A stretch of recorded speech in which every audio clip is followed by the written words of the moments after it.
The courtroom smelled like old wood and broken promises. Naomi sat at the defendant's table, her back straight, her hands folded calmly in her lap. Across the aisle, Trevor whispered something to Amber that made her giggle. The sound echoed through the quiet room like nails on a chalkboard. Judge Henderson adjusted his glasses. The dissolution of marriage between Trevor Mitchell and Naomi Mitchell is hereby granted. All terms of the settlement have been agreed upon and are final. Trevor's lawyer smiled. Trevor himself looked almost bored, like this was just another appointment. Amber squeezed his hand, her long red nails digging into his palm. She wore the diamond bracelet he'd bought with their joint credit card, the one Naomi had paid off every month for 3 years. Naomi signed the final papers without hesitation. Her signature was neat, practiced. She'd been preparing for this moment for 6 months. The court clerk collected the documents and handed copies to both attorneys. "You're free to go," the judge said. Naomi stood. She wore a simple black dress and heels that made her 5'7" frame even more imposing. Her natural hair was pulled back in a sleek bun. She looked like she was going to a business meeting, not ending a 7-year marriage. She walked toward the exit without looking back. Not at Trevor. Not at Amber. Not at the courtroom where she just legally ended the biggest mistake of her life. "Naomi, wait." Trevor called after her. She didn't stop. Outside the courthouse, the afternoon sun was bright and unforgiving. Naomi descended the stone steps with measured confidence. Trevor and Amber followed her out, their footsteps quick and eager. "Naomi, come on," Trevor said, jogging to catch up. "We should talk about logistics. The house, the utilities, all that." Naomi reached the sidewalk and stopped. For a moment, Trevor thought she might actually engage. Amber stood beside him, her arm linked through his, her expression smug. "You're going to be okay, right?" Amber asked, her voice dripping with fake concern. "I mean, financially?" Trevor said, "You might struggle on your own." Naomi looked at Amber for the first time since entering the courthouse. Her gaze was cool, almost clinical. Then she looked at Trevor. His hair was freshly cut. His suit was new, another purchase on the credit card she'd paid off. He still had that same cocky smile he'd worn when they first met. She didn't say a word. A black limousine turned the corner and pulled up to the curb directly in front of her. It was sleek and expensive, with tinted windows so dark you couldn't see inside. The chrome detailing gleamed in the sunlight. Trevor's smile faltered. "What's this?" A driver stepped out from the front seat. He was a tall black man in his 50s, wearing a perfectly tailored charcoal suit and white gloves. He walked around the car with practiced grace and opened the rear passenger door. "Miss Hartley," he said with a slight bow. Naomi smiled, a real smile, warm and genuine. "Thank you, Bernard." She slid into the back seat without hesitation. Through the open door, Trevor caught a glimpse of cream leather interior, polished wood panels, and a bottle of champagne resting in an ice bucket. Someone was already inside, a man in an expensive suit, his face partially hidden in shadow. Bernard closed the door with a solid, final thud. He returned to the driver's seat, and the limousine pulled away from the curb smoothly, silently. Trevor stood frozen on the courthouse steps. Amber's mouth hung open. "Who the hell was that?" Amber asked. Trevor didn't answer. He couldn't. He watched the limousine disappear down the street, his mind racing. Naomi had never mentioned knowing anyone who rode in cars like that. She'd never mentioned having money. She'd always been so careful with finances, always talking about budgets and savings. "Trevor?" Amber tugged on his sleeve. "Who was that man in the car?" "I don't know," Trevor said quietly. For the first time since he'd started his affair, a cold feeling of dread settled in his stomach. Naomi had walked away from their marriage like it was nothing. No tears. No anger. No begging. And now she was riding away in a limousine that probably cost more than his yearly salary. "Maybe it's just a friend giving her a ride," Amber said, but her voice was uncertain. Trevor's phone buzzed. A text from his credit card company, payment overdue. $4,200 balance. He'd been counting on Naomi to pay it off like she always did. She always handled their finances, always made sure everything was covered. "Come on," Amber said, pulling him toward her beat-up Honda Civic in the parking lot. "Let's go celebrate. We're finally free." But Trevor couldn't shake the image of Naomi sliding into that limousine like she owned it, like she belonged there, like she'd been waiting for this moment all along. What did he really know about his ex-wife? And what had he just lost? 3 years before the divorce, Naomi sat in her grandmother's hospital room, holding the old woman's frail hand. Dorothy Hartley had lived 93 years with dignity and grace. Now, in her final hours, she wanted to make sure her granddaughter understood what was coming. The trust fund, Dorothy whispered, her voice weak but clear. You can access it when you turn 30. $12 million. But Naomi, you listen to me. Naomi leaned closer. I'm listening, Grandma. Don't tell that husband of yours. Not yet. I don't trust him. Grandma, Trevor's a good man. He married you without asking about your family. He doesn't know the Hartley name means anything. That tells me he doesn't care about where you come from. Dorothy squeezed her granddaughter's hand with surprising strength. Promise me you'll wait. See who he really is before you share this with him. Naomi promised, though at the time she thought her grandmother was being paranoid. Dorothy died that night. At the funeral, Trevor complained about taking time off work. He didn't understand why Naomi needed a full week to grieve. He'd never met Dorothy, always had some excuse when Naomi suggested visits. The reading of the will happened on a Tuesday. Naomi went alone, telling Trevor it was just formalities. The lawyer, an elderly man named Mr. Pemberton, laid out everything in his office. Your grandmother's estate is quite substantial, he said, sliding papers across his desk. The primary asset is a trust fund established in 1975. Current value, $12,400,000. You can access it now that you're 30. Naomi's hands trembled. 12 million? Your grandmother was very wise with investments. The Hartley family made their fortune in textiles and real estate in the 1920s. Your grandmother preserved and grew that wealth carefully. Mr. Pemberton folded his hands. She left specific instructions. She wanted you to be independent before accessing these funds. She wanted you to know your own strength first. Naomi thought about Trevor at home, probably playing video games, completely unaware that his wife had just inherited more money than he'd make in 3 lifetimes. What should I do? She asked. That's entirely up to you, Mr. Pemberton said. But your grandmother also left advice. She said to invest in real estate. Property can't lie to you, she said. It can't cheat on you. It's solid ground beneath your feet. Naomi left the lawyer's office with a certified check and a head full of thoughts. She drove home slowly, trying to process everything. $12 million. Financial freedom. The ability to do anything she wanted. She pulled into the driveway of their modest 3-bedroom house. Trevor's car was already there. She sat in her vehicle for a long moment, staring at their home. They'd been married for 4 years. They were comfortable, happy enough. Trevor worked in sales for a medical supply company. She was a corporate accountant at a mid-sized firm. They had plans to start a family soon. Inside, Trevor was on the couch with a beer watching a basketball game. Hey babe, he said without looking away from the screen. How'd it go? Fine, Naomi said. Just paperwork stuff. Your grandma leave you anything good? Maybe some jewelry you could sell? Naomi's stomach tightened. Just some personal items. Photo albums, her wedding ring. That's it? I thought rich old ladies always had money hidden somewhere. Trevor laughed. Guess not, huh? Naomi went to their bedroom and sat on the bed. She thought about her grandmother's warning. She thought about how Trevor had just assumed there was no money. She thought about how quickly he'd suggested selling jewelry. She opened her laptop and started researching real estate investment strategies. By midnight, she'd found 3 apartment buildings for sale in the city. By the end of the week, she'd hired a financial advisor and a real estate attorney, both sworn to confidentiality. She told Trevor she was working late more often. Really, she was viewing properties, meeting with contractors, learning the business. She created an LLC under her grandmother's maiden name, Hartley Holdings. All correspondence went to a P.O. box Trevor didn't know about. 6 months after her grandmother's death, Naomi purchased her first apartment building.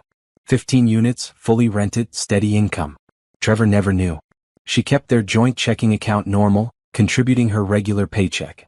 The real money stayed separate, growing, building something Trevor couldn't see. At night, she lay beside her husband and wondered if her grandmother had been right to warn her. Trevor seemed fine. He wasn't perfect, but who was? He forgot anniversaries sometimes and didn't help much around the house, but he wasn't cruel. He was just ordinary. Then again, Dorothy Hartley hadn't built a fortune by trusting ordinary men. Naomi decided to wait and watch. If Trevor was the man she thought he was, she'd eventually share everything. If not, well, she'd have options. She never imagined she'd need those options so soon. 6 months before the divorce, Naomi noticed the changes. Trevor started showering the moment he got home from work instead of collapsing on the couch like usual. He bought new cologne, something expensive she didn't recognize. He joined a gym and went religiously every evening, even though he'd always said working out was boring. "I just want to get healthier," he said when she asked about the sudden fitness obsession. "We're not getting any younger." But he didn't invite her to join him. And he started locking his phone. Naomi had been managing their finances for years, so she reviewed their credit card statements like always. In March, she noticed charges at restaurants she'd never been to. A florist, a hotel in the downtown district, on a Tuesday afternoon when Trevor said he was at a work conference. Her hands shook as she stared at the hotel charge. $287 for a weekday afternoon. No conference would meet at that hotel. It was the kind of place people went for privacy. She wanted to be wrong. She wanted there to be an explanation. So she said nothing and paid the bill like always. But she started paying attention. Trevor's phone buzzed constantly. He'd grab it quickly, read messages with a little smile, then delete them. When Naomi walked into a room, he'd flip his phone face down. At night, he'd take it to the bathroom when he showered. "Who keeps texting you?" she asked one evening. "Just work stuff," he said casually. "You know how it is." But Naomi did know. She worked in corporate accounting. Work emails didn't make people smile like that. Work texts didn't need to be hidden. She gave him chances to tell the truth. She asked about his day, his coworkers, his projects. He lied smoothly every time. The lies came so easily that Naomi realized this wasn't new. He'd probably been lying about small things for years and she just never noticed. On a Wednesday in April, Naomi made a decision. She called a private investigator named Jerome Harris. He came recommended by Patricia Okonkwo, the divorce attorney Naomi had consulted months earlier when she was setting up her business LLC. Jerome was a former police detective, now in his 60s, with gray hair and kind eyes. They met at a coffee shop far from Naomi's neighborhood. "I need to know if my husband is cheating," Naomi said quietly. Jerome didn't judge. He'd heard it 1,000 times before. "Give me 2 weeks. I'll find out everything." He didn't need 2 weeks. He needed 5 days. Jerome called Naomi at work on a Monday morning. "Can you meet me this afternoon? I have what you need." They met at the same coffee shop. Jerome slid a manila folder across the table. Naomi's heart pounded as she opened it. Photos. Dozens of them. Trevor and a woman with long blonde hair and too much makeup. Kissing in a parking lot. Holding hands at a restaurant. Entering that same hotel. 3 different visits captured on camera. "Her name is Amber Rodriguez," Jerome said gently. "She's a receptionist at your husband's company. They've been seeing each other for about 8 months based on what I could track." 8 months. Naomi's vision blurred. "There's more," Jerome said. He slid another stack of papers across the table. "These are his credit card statements for the past year. I have a contact who could access them. That bracelet she's wearing in the photos? $1,500. The perfume? $300. Lingerie purchases, dinner dates, weekend trips, all on your joint credit card." Naomi did the math in her head. Trevor had spent over $20,000 on his affair. Money she had earned and paid off every month while he bought gifts for another woman. "Here's the text message logs," Jerome continued. "My contact pulled them from the phone company. You'll want to read these when you're alone." Naomi took the folder home that night after Trevor left for his gym session. She sat at the kitchen table and read every message. The things they said about her made her stomach turn. Trevor called her boring, uptight, too focused on work. Amber called her the obstacle and the wife. They joked about how clueless Naomi was, how she had no idea what was happening right under her nose. In one message Trevor wrote, "She'll be devastated when I leave her. But honestly, I can't wait to be free." Amber replied, "She'll probably beg you to stay. They always do." Naomi closed the folder. She didn't cry. She didn't scream. She felt something colder than anger settle in her bones. They thought she'd beg. They thought she'd be devastated. They thought she needed Trevor. They had no idea who she really was. Naomi opened her laptop and reviewed her real estate portfolio. 3 apartment buildings now worth a combined $18 million. Monthly rental income, $95,000. Her trust fund had grown to $14 million through careful investments. She pulled up her bank account statements. Her personal wealth, hidden from Trevor this entire marriage, totaled $32 million. Naomi picked up her phone and called Patricia Okonkwo. "I'm ready to file," she said. "And I want him to get nothing." While Trevor continued his affair, believing Naomi was clueless, she built an empire in the shadows. Every evening when Trevor left for the gym, Naomi attended property viewings, contractor meetings, and investment consultations. She told Trevor she was working late on a big project at her accounting firm. He barely listened when she talked about work anyway. By July, Hartley Holdings owned 5 properties, 3 apartment buildings, 1 commercial office space, and a small shopping plaza. Her property manager, a sharp woman named Simone Crawford, handled the day-to-day operations while Naomi focused on acquisitions and strategy. "You have an eye for undervalued assets," Simone told her during one of their weekly meetings. "These properties are going to triple in value over the next 5 years." Naomi smiled. "My grandmother taught me that land and buildings don't lie. They're solid." "Unlike some people," Simone said, glancing at the photo on Naomi's phone screen. Her wallpaper still showed her and Trevor from their wedding day. Naomi had told Simone about the affair. She had to tell someone, and Simone had proven trustworthy. The older woman had been through her own divorce years ago. "When are you going to confront him?" Simone asked. "When everything is in place," Naomi said. "I won't give him a chance to hide assets or claim he deserves any of this. I need my legal protection airtight." That's when Naomi intensified her work with Patricia Okonkwo. The attorney was a powerhouse, a Nigerian immigrant who'd built one of the most successful family law practices in the state. She wore bold colors and spoke with absolute confidence. "Your prenuptial agreement is your shield," Patricia explained, reviewing the document Trevor had insisted they sign before marriage. "He wanted to protect his assets in case you made more money than him. Ironic, isn't it?" "Very," Naomi said. "Everything you inherited or earned separately stays separate. He gets nothing from Hartley Holdings. The house you're living in, you've been paying the mortgage from a separate account, correct?" "For the past 2 years, yes. I diverted funds from my real estate income to cover it. Trevor thinks his paychecks are covering it, but I've been depositing his contributions into a savings account he doesn't know about." Patricia grinned. "That house is yours then. He'll have to move out." They spent weeks preparing. Patricia gathered all the evidence of Trevor's affair, his financial irresponsibility, and his violations of their prenuptial agreement. Jerome provided additional documentation, hotel receipts, restaurant bills, even a recording of Trevor telling a coworker about his plans to divorce Naomi, "Once I figure out how to keep the house." In August, Naomi purchased her 6th property, a luxury apartment building with a penthouse unit. She had the penthouse furnished in secret. Custom furniture, modern art, a kitchen with top-of-the-line appliances. It was her escape plan, ready when she needed it. Trevor noticed nothing. He was too busy with Amber. Naomi watched him lie to her every day. He'd kiss her goodbye in the morning, tell her he loved her, then spend his lunch break texting his mistress. She saw everything now, every deception, every fake smile. "Doesn't it hurt?" Simone asked during one of their meetings. "Living with him while knowing?" "No," Naomi said honestly. "I stopped loving him the moment I read those text messages. Now he's just a problem I'm solving." By September, Naomi's portfolio was worth $38 million. Her monthly income from rent exceeded $200,000.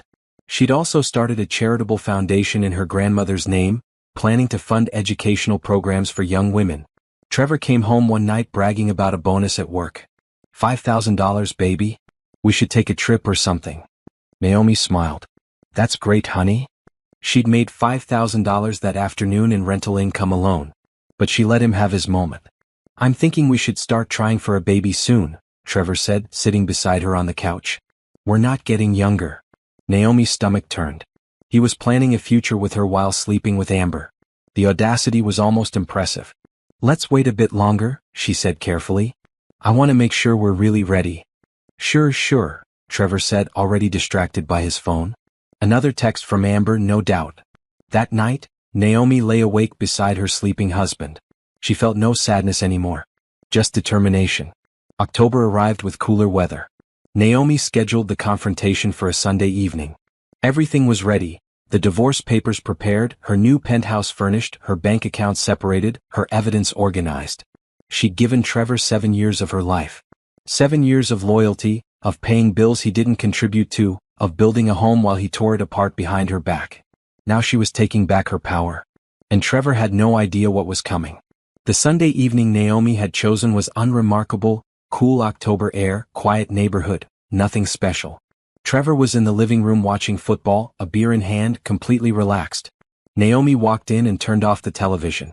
"Hey," Trevor protested. "The game's on." "We need to talk," Naomi said. She placed a manila folder on the coffee table between them. Trevor's expression shifted from annoyance to confusion. What's this about? Open it. He reached for the folder slowly like it might bite him. Inside were the photos. Him and Amber kissing, holding hands, entering hotels. His face went pale. Naomi, I can explain. Don't. Her voice was calm, almost detached. There's more. She pulled out the credit card statements with charges highlighted in yellow. Every gift, every dinner, every hotel room. $23,000 over 8 months. The text messages are in there too, she continued. All the times you called me boring. All the times you and Amber laughed about how clueless I was. All your plans to leave me once you figured out how to keep the house. Trevor's hands shook as he flipped through the evidence. Baby, listen, it's not what it looks like. It's exactly what it looks like. He stood up, his shock turning to anger. You had me followed? You invaded my privacy? You used our money to buy gifts for your mistress. You lied to me every single day. But sure, let's talk about privacy. Trevor ran his hands through his hair. His phone buzzed on the coffee table. Amber's name flashed on the screen. He ignored it. Okay, yes, I made mistakes, he said, switching tactics. But we can work through this. Marriage counseling, whatever you want. I'll end things with her right now. I want a divorce. The words hung in the air. Trevor stared at her like she'd spoken a foreign language. You don't mean that, he said. I've already filed the papers. You'll be served tomorrow at work. Trevor's face turned red. You can't just, Naomi, be realistic. You can't afford this house on your own. Your job doesn't pay that well. You need me. Naomi almost laughed. Do I? Yeah, you do.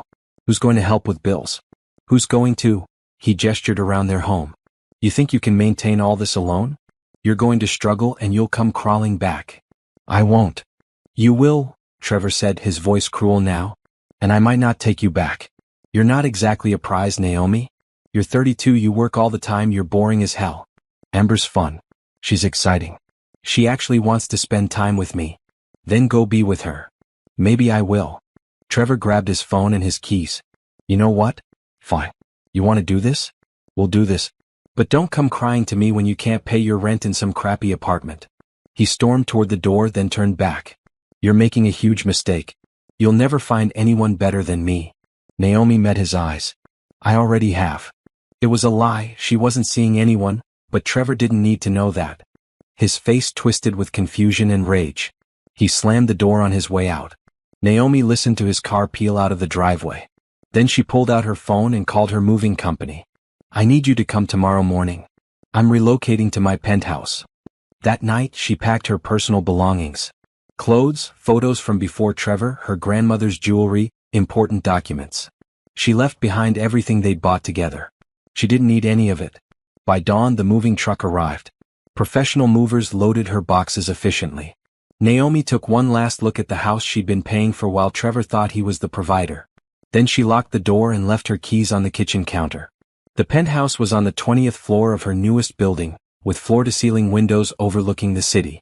Modern furniture, a chef's kitchen, a master suite with a bathroom bigger than most bedrooms. This was hers. Actually hers. Trevor got served with divorce papers at his office that Monday. According to Jerome, who still had contacts at Trevor's company, he'd thrown the papers across the room and stormed into his boss's office demanding time off. He was denied. He called Naomi 73 times that day. She blocked his number. He showed up at her old address that evening, the house she'd left. He pounded on the door, but she wasn't there. A neighbor told him she'd moved out.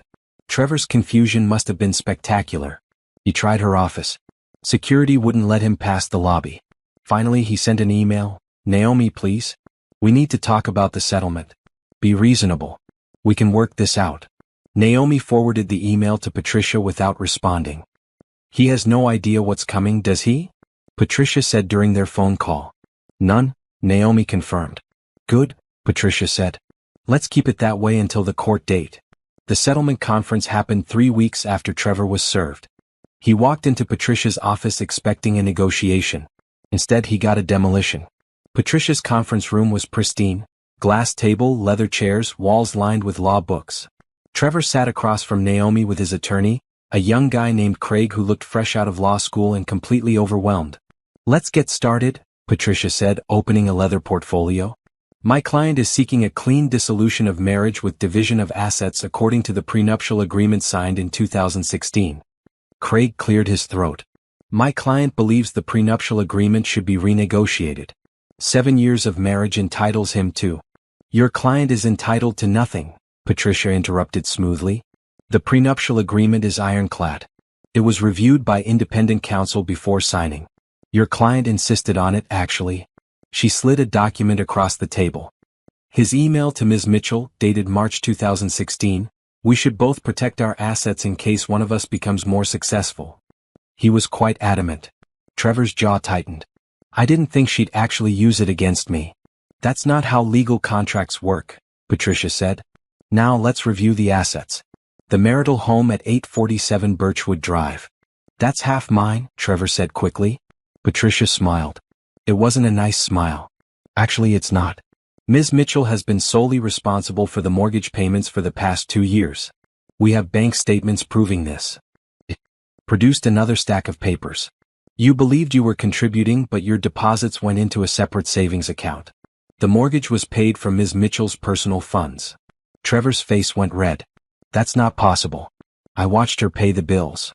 You watched her manage finances, Patricia corrected. You never actually verified where the money came from. The house is Ms. Mitchell's separate property. You have 30 days to vacate.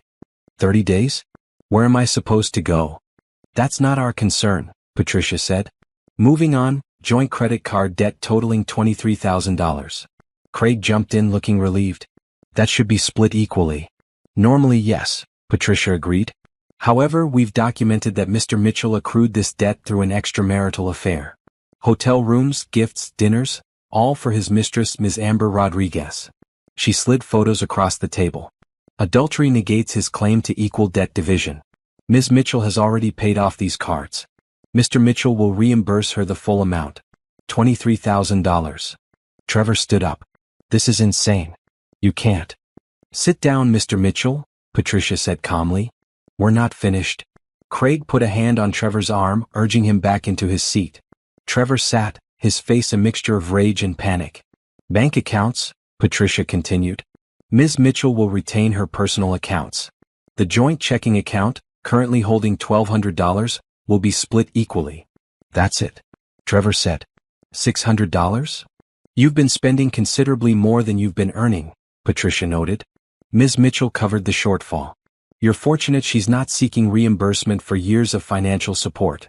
Trevor looked at Naomi for the first time since entering the room. You're really doing this? You're going to leave me with nothing? Naomi's expression didn't change. You left yourself with nothing. Your retirement account remains yours, Patricia told Trevor. Approximately $41,000. Ms. Mitchell has no claim to it. What about her retirement? Trevor demanded. Ms. Mitchell's retirement accounts are her separate property, established before the marriage. The prenuptial agreement is clear on this. Trevor turned to Craig desperately. Do something. Craig looked at his notes, then at the prenuptial agreement, then at Patricia's evidence. Mr. Mitchell, she's right. The agreement you signed protects her separate assets. And the affair, it compromises your position significantly. This is because I cheated? One mistake and she gets everything? 8 months isn't a mistake, Naomi said quietly. It's a choice you made every single day. Trevor's phone buzzed. He glanced at it, Amber calling again. He declined the call. There's one more thing, Patricia said. Ms. Mitchell is willing to waive the $23,000 debt reimbursement on one condition. Trevor leaned forward, grasping at hope. What condition? You sign these papers today and never contact Ms. Mitchell again. No calls, no texts, no emails, no showing up at her home or workplace. A clean break. And if I don't agree? Then we go to court where all of this becomes public record, Patricia said. Your employer will learn you violated company policy by having an affair with a subordinate. Ms. Rodriguez is a receptionist. You're in management. That's a fireable offense. Your friends and family will learn the details of your infidelity. And you'll still end up with the same settlement, but you'll owe the $23,000 plus legal fees. Craig whispered something to Trevor. Trevor closed his eyes, defeated. Where do I sign? He asked.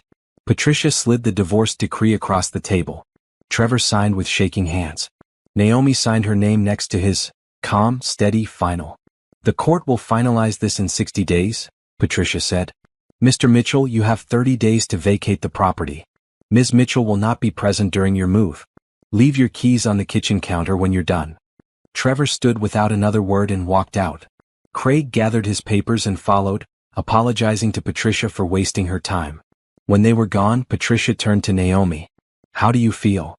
Free, Naomi said. And she meant it. 3 months after the divorce was finalized, Naomi sat in a conference room at the Chicago Hilton, surrounded by real estate developers and investors. The National Commercial Real Estate Summit was the biggest industry event of the year, and Hartley Holdings had been invited to present. Naomi stood at the podium, a slideshow behind her showing her portfolio, 8 properties now worth $45 million combined. She wore a navy blue suit, her natural hair in elegant locks, her confidence radiating through the room. Affordable housing isn't just good ethics, she told the audience. It's good business. The demand is there. The need is there. And investors who recognize this early will dominate the market for decades. The applause was genuine. After her presentation, at least a dozen people approached her with business cards and partnership proposals. One of them was Darius Whitmore. He was tall, maybe 6'3", with dark brown skin, a closely trimmed beard touched with gray, and eyes that actually focused when he listened. He wore an expensive suit but no wedding ring. Impressive presentation, he said, extending his hand.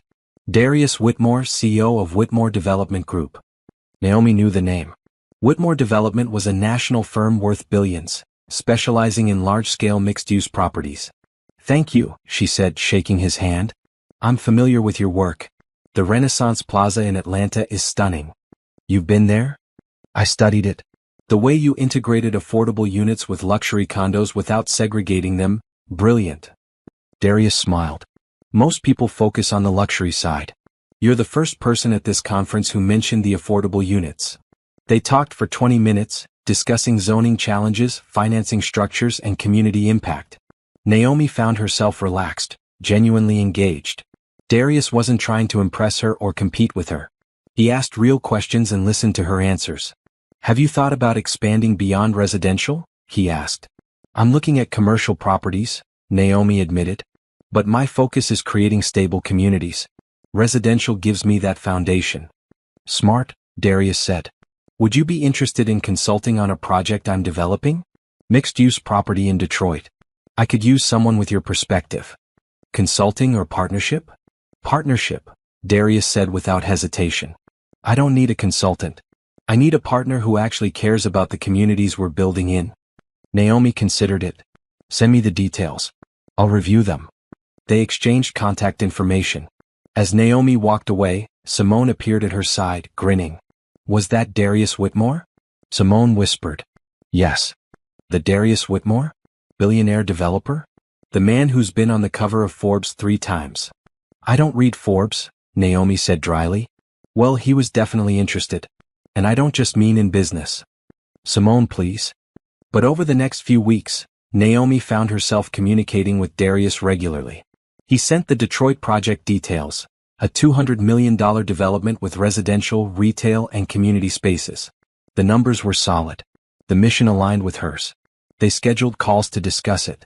Those calls often ran long, veering from business into personal territory. Naomi learned Darius was divorced, had been for 5 years. He had 2 daughters in college. He'd built his company from nothing, starting with a single apartment building 30 years ago. Sounds familiar, Naomi said during one call. Your story? Darius asked. My grandmother started small too. She taught me that you don't need to start with millions. You just need to start. Your ex-husband, Darius said carefully. Did he support your business? Naomi laughed, a bitter sound. He didn't know about it. He thought I was just an accountant living paycheck to paycheck. How is that possible? I kept it separate. Turned out to be a wise decision when he decided to cheat on me with a receptionist. His loss, Darius said quietly. I mean that. Something in his tone made Naomi's heart skip. She changed the subject back to the Detroit project. But Darius kept finding reasons to call.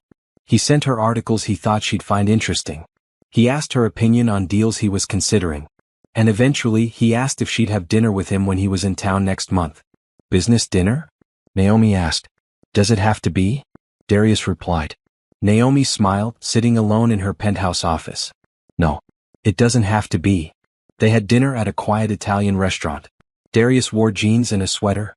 No suit, no pretense. Naomi wore a simple black dress. They talked for 3 hours about everything except real estate. Darius told her about his daughters, Zoe and Brielle. How proud he was that they'd both chosen careers in social work instead of following him into development. How hard divorce had been, but how necessary. My ex-wife wanted me to stay small, he explained. She was uncomfortable with success. Every time the company grew, she'd say I was changing, becoming someone she didn't recognize. Eventually I realized she didn't want me to grow. She wanted me to stay the same person I was at 25. That's not fair, Naomi said. No. But leaving wasn't easy. I still felt guilty for years. Do you now? No, Darius said. Now I'm grateful. I get to build something meaningful. I get to be the father my daughters deserve. And I get to have dinners like this with incredible women who actually understand ambition. Naomi felt her cheeks warm. That's very smooth. I mean it, Darius said, meeting her eyes. You're remarkable, Naomi.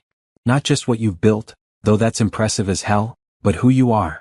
The way you talk about your mission, your grandmother, your community. That's rare. They left the restaurant and walked through the city, talking until midnight. When Darius walked Naomi to her car, he didn't try to kiss her. He just smiled and said, "Can we do this again?" "Yes," Naomi said. "We can." Over the next 6 months they built something real. Darius flew in every few weeks. Naomi visited him in Detroit for the project launch. They were careful, taking things slow, both having been burned before. But Naomi found herself thinking about him when he wasn't around. Found herself smiling when his name appeared on her phone. Found herself imagining a future that looked nothing like her past.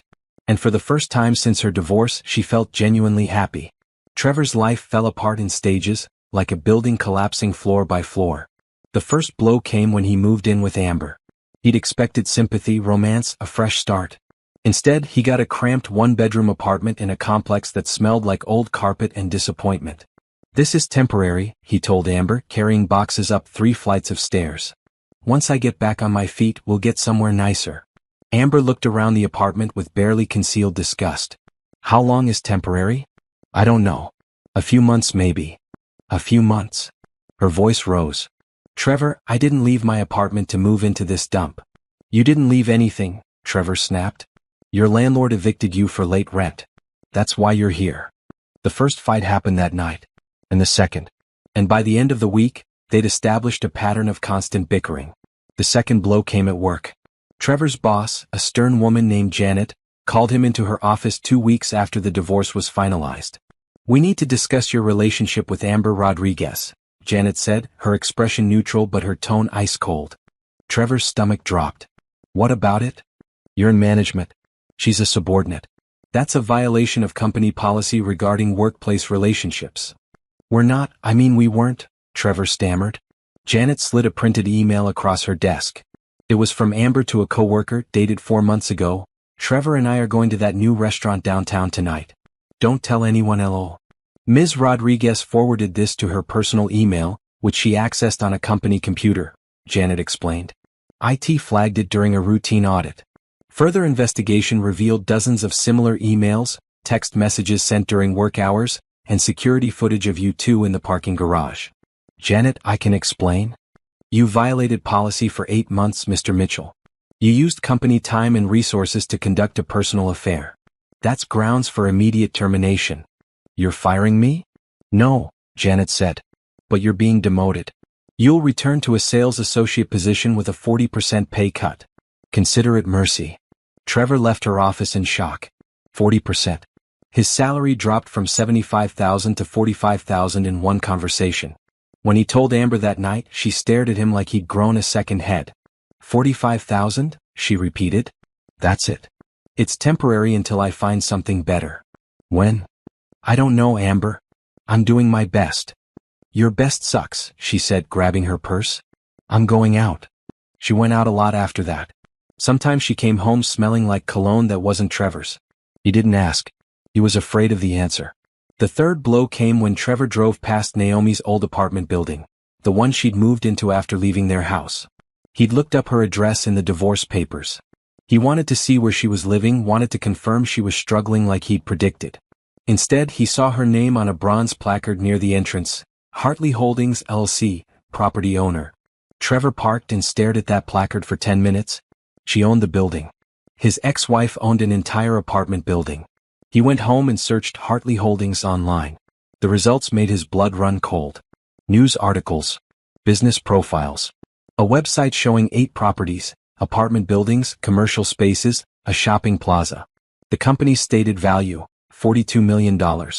Trevor's hands shook as he clicked through photos of Naomi at industry conferences, cutting ribbons at grand openings, shaking hands with city officials. In every photo she looked powerful, confident, successful. She'd been a millionaire their entire marriage. She'd built a real estate empire while he thought she was just working late at her accounting job. "What are you looking at?" Amber asked, peering over his shoulder. "My ex-wife apparently owns a real estate company worth millions." Amber was quiet for a long moment. Then, "And you cheated on her with me?" "I didn't know." Trevor shouted. "You're an idiot," Amber said flatly. "You had a millionaire wife and you threw it away for me? A receptionist making $32,000 a year? I loved you." "No," Amber said, her voice cold. "You loved the idea of me. You loved that I made you feel important. But guess what? You're not important, Trevor. You're a middle-aged guy with a mediocre job and no money. And I'm done." She started packing that night. By morning she was gone. She'd left a note. "Tyrell from accounting has his own place and a decent car. Good luck." Trevor sat alone in his shabby apartment, surrounded by unpaid bills and broken dreams. He'd lost everything. His wife, his home, his job status, his girlfriend. All because he'd thought he deserved better than Naomi. He pulled out his phone and scrolled to her blocked number. He'd saved it under a different contact name to get around the block. His fingers hovered over the call button. What would he say? "I'm sorry? I made a mistake? Please take me back?" He knew what she'd say. Nothing. She'd hang up. Or worse, she'd laugh. Trevor put the phone down. He couldn't call her. He'd burned that bridge and danced on the ashes. All he could do now was live with the consequences of his choices. And watch from a distance as his ex-wife became everything he'd never believed she could be. 1 year after the divorce, Naomi stood on a stage in front of 200 people, investors, community leaders, journalists, and announced the public launch of Hartley Holdings. The event took place in the ballroom of the Westwood Hotel, one of the city's most prestigious venues. Screens behind Naomi displayed images of her properties, community impact statistics, and her grandmother's photo. Dorothy Hartley, the woman who'd started it all. "My grandmother taught me that wealth isn't just about money," Naomi said into the microphone. "It's about what you build, who you help, and what you leave behind. Hartley Holdings isn't just a real estate company. It's a legacy." She detailed her plans. 10 new affordable housing developments over the next 5 years, partnerships with local schools to provide financial literacy programs, and a scholarship fund for young women pursuing careers in business and real estate. "We're committing $50 million to these initiatives," Naomi announced. The room erupted in applause. Cameras flashed. Reporters scribbled notes. After the presentation, Naomi did interviews with 3 major business publications. She talked about her grandmother, her vision, and her strategy. She didn't mention Trevor once. He wasn't part of her story anymore. Darius was there, standing at the back of the room, watching with obvious pride. When the reporters finally left her alone, he approached with a champagne flute. "You were incredible," he said, handing her the glass. "I was terrified," Naomi admitted. "Didn't show. You looked like you've been doing this your whole life." "Maybe I have," Naomi said. "I just didn't know it yet." They clinked glasses. Around them, investors and community leaders mingled, networking, making deals. Simone was in her element, schmoozing with potential partners. Patricia Okonkwo was there too, having invested in Hartley Holdings herself. "This is your moment," Darius said quietly. "How does it feel?" "Like I'm finally exactly where I'm supposed to be." The launch made waves. By the end of the week, Naomi's face was on the cover of Regional Business magazine with the headline, "The Hidden Millionaire, How One Woman Built a Real Estate Empire in Secret." The article told her story, or the part she chose to share. Her grandmother's legacy. Her strategic investments. Her vision for affordable housing. The writer called her a force of nature in designer heels. Trevor saw the magazine at a newsstand. He was walking home from his sales job, exhausted and broke, when the cover caught his eye. Naomi's face, confident and beautiful, staring out at him. He bought the magazine and read it on a bench outside a coffee shop he couldn't afford to enter. Every word was a knife. When asked about her personal life, Ms. Hartley Mitchell, who has reverted to her maiden name, spoke warmly about her late grandmother but declined to discuss her recent divorce. "That chapter is closed," she said. "I'm focused on building something that matters." The article mentioned her partnership with Whitmore Development Group. It showed photos of Naomi and Darius at the Detroit project groundbreaking, standing close, both smiling. Trevor's new girlfriend, a cashier at a grocery store where he shopped, walked by and saw him reading. "Isn't that your ex-wife?" she asked. "Yeah," Trevor said numbly. "She's really successful." "What does she do?" "She owns a real estate empire worth $50 million. His girlfriend stared at him. "And you divorced her?" "She divorced me," Trevor corrected. "Why?" Trevor couldn't answer that. Couldn't admit he'd cheated, that he'd thrown away the best thing in his life for someone who'd left him the moment his money dried up. "It's complicated," he finally said. His girlfriend shrugged and kept walking. Trevor sat on that bench for another hour, reading the article over and over, torturing himself with what he'd lost. Naomi never thought about Trevor anymore. She had no idea he'd seen the magazine or that he spent his nights scrolling through news articles about Hartley Holdings, watching his ex-wife's success from a distance. She was too busy actually living, building, growing, creating something bigger than revenge, bigger than anger, bigger than anything Trevor had ever imagined she could be. And in the quiet moments, when she and Darius talked late into the night about their next project or their dreams for the future, Naomi realized something profound. The best revenge really was living well. She'd won. Not because Trevor had lost, but because she'd found herself. 2 years after the divorce, Naomi received an invitation to the annual Youth Education Gala, the city's most prestigious charity event. 500 guests, black tie dress code, and an audience full of the region's most influential people. Hartley Holdings had been asked to be a presenting sponsor. Naomi would give a speech about her new initiative, building educational centers in underserved neighborhoods. She wore a custom gown, deep emerald green with delicate beading that caught the light when she moved. Her locks were styled in an elegant updo. Diamond earrings, her grandmother's, sparkled at her ears. Darius arrived at her penthouse to pick her up. He wore a classic black tuxedo and couldn't take his eyes off her. "You look stunning," he said. "You clean up pretty well yourself," Naomi teased. They'd been officially together for 6 months now, taking their time, building something real. His daughters had visited last month and Naomi had taken them to brunch. Zoe and Brielle were smart, kind young women who'd welcomed Naomi warmly. No pressure, no expectations, just genuine connection. The gala was held at the Grand Ballroom downtown. Chandeliers glittered overhead. A string quartet played classical music. Waiters circulated with champagne and hors d'oeuvres. Naomi mingled with donors, city council members, and fellow business leaders. She'd become comfortable in these spaces, not because she was trying to fit in but because she belonged here. What she didn't know was that Trevor was there too. After losing his sales job 6 months ago, Trevor had taken work wherever he could find it. Tonight, he was part of the catering staff, a server carrying trays of champagne through the crowd, invisible to the wealthy guests. He'd cut his hair shorter, trying to look professional. His white server's jacket was crisp but cheap. He'd gained weight from stress and poor eating habits. At 35, he looked 45. Trevor recognized several people from his old life, colleagues who'd moved up while he'd crashed down. They didn't recognize him in his server's uniform. He was part of the background now. Then he saw Naomi. She stood near the stage talking with the mayor. Even from across the room, she was radiant, confident, happy. Nothing like the woman he'd left crying in their living room, except she'd never cried. He'd imagined she would, but she never had. Beside her stood a tall man in an expensive tuxedo.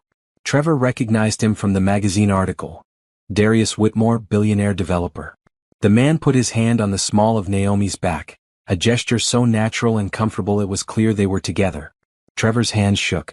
Champagne glasses rattled on his tray. "Careful," his supervisor hissed, walking past. Trevor steadied himself and moved through the crowd, serving drinks, trying not to look at Naomi. But he couldn't help it. She was magnetic. The program began. Naomi was introduced as the keynote speaker. She walked onto the stage to enthusiastic applause, confident and poised. "Good evening," she said into the microphone, her voice clear and strong. 2 years ago, I made a promise to myself and to my late grandmother. I promised to build something that mattered. Not just financially successful but meaningful. Something that would change lives. Trevor stood in the service area watching from the shadows. Tonight, I'm honored to announce Hartley Holdings' largest commitment yet. A $50 million investment in educational centers across our city. These centers will provide after-school programs, college prep courses, financial literacy training, and career counseling, all completely free to students who need them most. The crowd erupted in applause. People stood. Naomi smiled, gracious and humble. Education changed my life, she continued. My grandmother, Dorothy Hartley, made sure I had opportunities she never had. She taught me that wealth is a responsibility. We don't just build buildings, we build futures. More applause. Trevor felt sick. $50 million. Naomi was pledging $50 million while he was serving champagne for $15 an hour. After her speech, Naomi returned to her seat. Darius kissed her cheek, proud. They held hands under the table. Trevor continued serving. He moved through the crowd like a ghost, offering champagne to people who didn't see him. At one point he had to refill glasses at the table next to Naomi's. He was maybe 10 feet away. That was perfect, Darius was saying. The foundation is going to be incredible. I hope so, Naomi said. My grandmother would be proud. She would be, Darius agreed. And for what it's worth, I'm proud too. What you're building, it's remarkable. Naomi squeezed his hand. We're building it together now. Trevor moved away before they could notice him. He spent the rest of the evening avoiding that section of the ballroom. When the gala ended, guests filed out slowly. Trevor and the other servers began clearing tables. He was collecting empty glasses when he heard her voice behind him. Excuse me. Trevor turned. Naomi stood there, elegant in her emerald gown, looking directly at him. His mouth went dry. Naomi. I think you dropped this, she said, holding out a $20 bill. Trevor looked at the money, confused. He hadn't dropped anything. It's a tip, Naomi said quietly. For good service. Their eyes met. Trevor searched her face for anger, for satisfaction, for anything.